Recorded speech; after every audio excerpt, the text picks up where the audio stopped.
네, 지난 금요일이죠. 밀리의 서재가 상장 첫 발을 내디뎠습니다.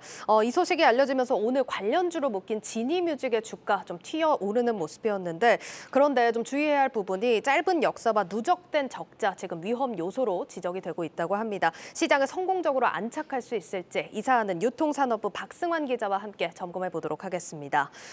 네, 박 기자, 일단 밀리의 서재 상장 소식이 전해졌는데 시장 분위기 어땠습니까? 네, 밀리의 서재 상장 소식은 지난주 금요일이었죠. 네. 27일 장마감을 전후에 들려왔습니다. 그러자 밀리의 서재 최대 주주인 지니뮤직은 당일 시간외 거래에서 종가보다 9.86% 상승의 거래를 마쳤는데요. 시간외 거래 주문액이 종가의 10% 이내로 가능한 점을 놓고 보면 상한가를 쓴 거죠. 예. 오늘 장에서도 강세는 이어졌습니다. 지니뮤직 주가는 장 초반 20% 가까이 오르더니 숨고르기에 들어가며 10.88% 오른 5,400원에 장을 마쳤습니다. 예, 4거래일 연속 상승 랠리를 이어가긴 했지만 오늘만 10% 가까이 오른 걸 보면 기대감이 분명히 있어 보이는 상황입니다. 좀 본격적으로 좀 들어가 보도록 하겠습니다. 먼저 밀리의 서재 참 많이 들어봤는데 그동안 항상 궁금했습니다. 밀리는 누굽니까? 네, 결론부터 말씀드리자면 사람이 아닙니다. 밀리는 꿀이 흐르는 마을이라는 뜻인데요. 2016년 서영택 대표이사가 회사를 세우면서 직접 지은 이름으로 알려집니다. 네. 해마다 쪼그라드는 출판 도서 시장을 끌어올리기 위해서 꿀이 가득한 곳으로 만들겠다는 포부를 담은 이름입니다. 예. 서 대표는 출판과 학습지로 알려진 웅진 싱크빅 대표이사를 지낸 인물인데요. 당시 경험을 밑바탕으로 디지털 독서 플랫폼이란 아이디어를 얻은 것으로 전해집니다. 밀리의 서재는 2017년 10월 국내 이용자들에게 처음으로 전자책 구독 서비스를 선보였습니다. 네, 이 밀리의 서재 전자책이라는 건 알고 있는데 구체적으로 어떤 서비스입니까? 네, 한 달 구독료를 내면 전자책이나 오디오북 등 밀리가 가진 콘텐츠를 무제한으로 듣거나 볼 수 있습니다. 네. 전자책 외에도 오디오북이나 직접 기획, 제작한 독점 콘텐츠도 선보이고 있는데요. 포맷이나 방식에 갇히지 않고 다양한 독서 경험을 선사하기 위해서란 설명입니다. 한번 들어보시죠. 어머니, 들어가서 꽃발만 살짝 들고 저 따라오면 엄청난 물고기 보실 수 있어요. 자꾸 나를 꼬시더라고. 결심했다. 에이라 모르겠다. 나 죽으면 내 보험금 네가 다 먹어라.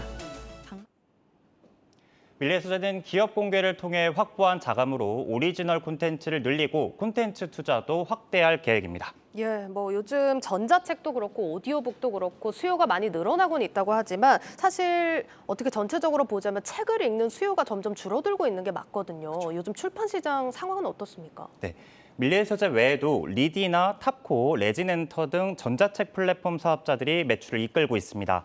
지난해 출판 기업 전체 매출은 이전 해보다 6.1% 성장한 4조 3천억 원으로 집계됩니다. 네. 부문별로 살펴보면 전자책 플랫폼 사업자들의 성장률이 22.7%로 압도적인데요. 전자책 시장의 급성장은 독서율 조사에서도 드러나는데 우리나라 성인의 연간 독서율이 줄어드는 동안 전자책과 오디오북은 증가한 것으로 확인됩니다. 네. 무엇보다도 20, 30대 이용자층이 두터워졌다는 점에서 장기적인 성장 여력도 충분하다는 평가입니다. 예, 일단 매출 성장률이 타 업종의 3배까지 달하는 상황이고 이용자도 확대 중인 걸로 보이고 있습니다. 자, 그런데 아까 보니까 좀 위험 요소로 좀 적자 얘기가 나왔거든요. 이익을 못 내고 있나 봐요. 맞습니다.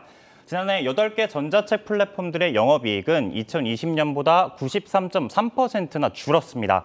플랫폼 업체들의 특성상 많은 가입자를 확보하거나 요금제를 올리지 않는 한 수익성 개선이 어려운 점이 작용한 건데요. 예. 실적만 놓고 보면 밀리의 서재가 가장 심각합니다. 계속돼서 적자를 기록하고 있기 때문이죠. 예. 밀리는 2019년 이후 매년 매출이 60% 늘었습니다만 영업 손실 역시 덩달아 불어난 걸로 확인됩니다. 그렇네요. 가장 큰 원인으로는 공격적인 마케팅이 꼽힙니다. 플랫폼 기업들이 다 사실 비슷한 상황인 건 맞습니다만 지금 매출이 60%나 느는 반면에도 영업 적자가 큰 폭으로 좀 늘어나고 있습니다. 상황이 어떻습니까? 네, 재무제표를 들여다봤는데요. 네. 밀리는 지난해 영업비용으로 433억 원이 넘는 금액을 쏟아부었습니다. 어디에 썼는지 살펴봤더니 광고 선전비, 전자책, 매출원가, 급여 등의 순이었습니다. 이 중 광고에 쓴 비용만 127억 원으로 이전의 2배가 넘습니다.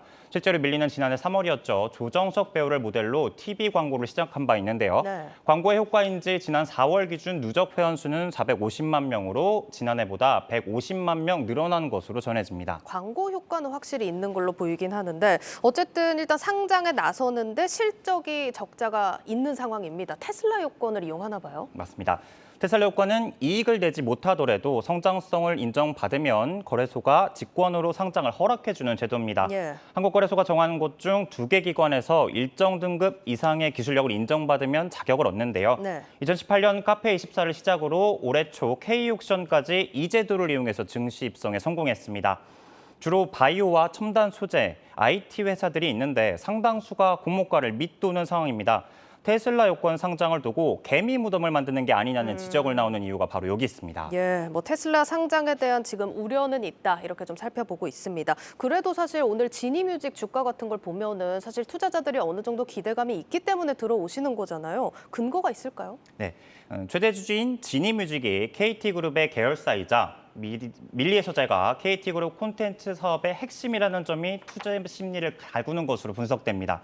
앞서 지니뮤직은 2019년 9월에 464억 원을 투자해서 밀리의 소재 지분 38.6%를 사들여 최대 주주 지위에 올랐는데요. 예.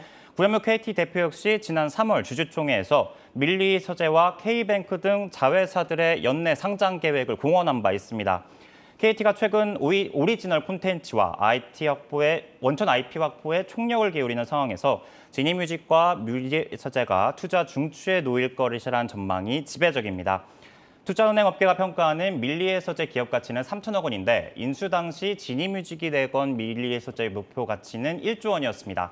다만 최근 들어서 주식시장이 얼어붙고 있는 상황에서 제대로 된 기업 가치를 평가받을 수 있을지 또 실제 상장까지 성공시킬 수 있을지는 지켜봐야 하는 상황입니다. 예, 일단 예비 신청서를 제출한 단계입니다. 일단 공은 거래소로 넘어간 상황인데 어떤 판단이 나올지 좀 지켜볼 필요가 있을 것 같습니다. 유통산업부 박승환 기자였습니다.